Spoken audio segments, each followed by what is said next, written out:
প্রশ্নটা হলো, আপনি বলেছেন আপনি শান্তি প্রচার করেন, আপনি ইসলাম ধর্মের শান্তির ধারণাটা খুব সুন্দরভাবে বললেন। আপনার মাইক্রোফোনের সামনেও লেখা আছে পিস, তার মানে শান্তি।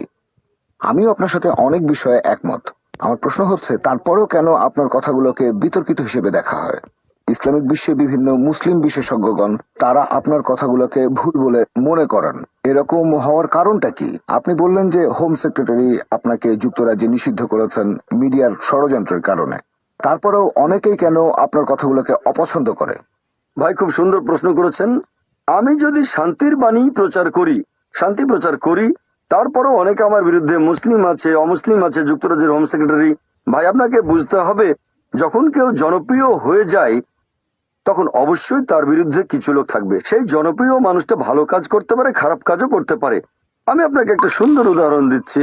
বর্তমানে মাইকেল এইচ হার্ট নামে একজন লেখক, তিনি একটা বই লিখেছেন, পৃথিবীর ইতিহাসে প্রভাবশালী 100 জন মানুষ। তিনি খ্রিস্টান হলেও তালিকায় 1 নম্বরে রেখেছেন সবচেয়ে প্রভাবশালী মানুষ নবী মোহাম্মদ সাল্লাল্লাহু সাল্লামকে। এমনিতেও দেখবেন যে মুসলিমরা তাদের নবীকে ইতিহাসের সবচেয়ে গুরুত্বপূর্ণ আর প্রভাবশালী মানুষ বলে মনে করে থাকে।